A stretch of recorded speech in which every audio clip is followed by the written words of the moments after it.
Hello coaches, welcome back to another Modern Soccer Coach Breakdown. This week we will take a look at a different type of warm-up, carousel warm-up approaches. If you're looking for a little bit more decision making, if you're looking for a little bit more flexibility, if you're looking at allowing players to take a little bit more autonomy with the introduction of a session. We've got 3 ideas around that today. Before we start, if you enjoy them and if you enjoy the content, please make sure you like. Please make sure you subscribe and please share it with your coaching community. Really appreciate all the help. Here we go, carousel coaching. Coaches, before we start, if you enjoy these exercises but you want to take a closer look at them and get the dimensions of them, every time we do a breakdown, we put out an article on the website, modernsoccercoach.com, and it's got the free information. No login required. You can just go on there and take another look at the exercises, and again, it's got the written breakdown as well. Absolutely free. Thanks.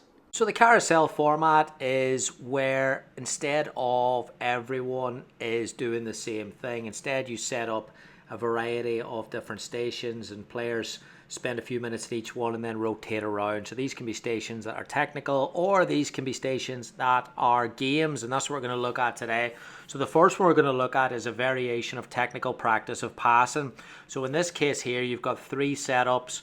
Setup 1 is a pass and shooting setup. Setup 2 on the top left is a diamond passing, and setup 3 on the top right in red is a dribble and pass setup. And what you have is everyone working at the same time for about 3-4 minutes, and hopefully the tempo as high as possible, and then they are rotating. You're rotating the groups from one segment to the other. So a lot more variation in the warm-up. Instead of doing the same thing for 15-20 minutes, now you're doing a different action. In this case, passing, but the passing has a different emphasis to it. One is passing in terms of the movement, one is passing in terms of the dribble, other is passing in terms of the shot at the bottom. So different variations, 3-4 minutes in each one, and then move to a different station. Another idea, some coaches favour a Rondo type warm-up, but a way you can do this with a carousel format is by changing the warm-up per station. So 3v1 at the bottom, and the emphasis here is on movement. So the movement of a player after they pass, they must go to a different corner. So again, the principle of each game is going to be a little bit different. So the 3v1 game is about movement, aggressive movement off the ball and support. The 5v2 game on the top left is about working that central player and basically working on playing into pressure and splitting pressure either with a pass or that central player combining to play out, but really emphasizing that central player.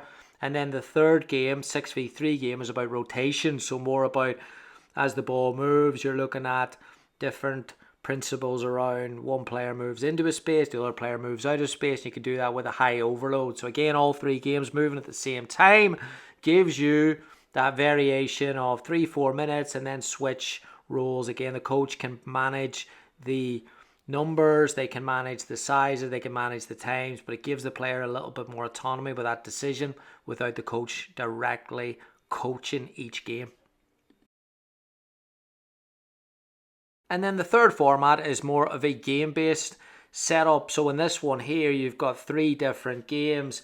Again, you've got variation of principles or variation of coaching points in each one. The first game is a circulation game, 3v3+2, trying to use the overload and then get 4 passes to score any of the mini goals. Then the one on the top left, move the opponent, so those mini goals are back to back, and it's about shifting the opponent and then trying to unbalance the opponent and score in either of the mini goals. And then number 3, the verticality game, is more in terms of a narrow game where the players have more vertical space than they do the width. So it's going to be a different type of game. They've got to find solutions in that, and because of the nature of the carousel coaching is that, again, you're not providing all the answers. You're allowing players to explore and experience different formats, different games, change it up every 3-4 minutes, and then again it creates a much different warm-up. All right, coaches, just some ideas there about carousel coaching.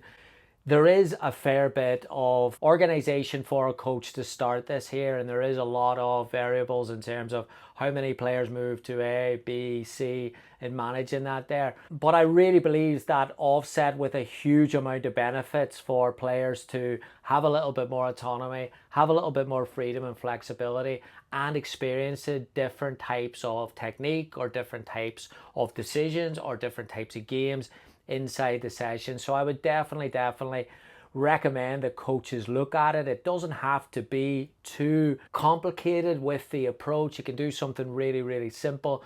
But I think a really good experiment for coaches is to do it, and then at the end of the practice, ask the players what they thought of it.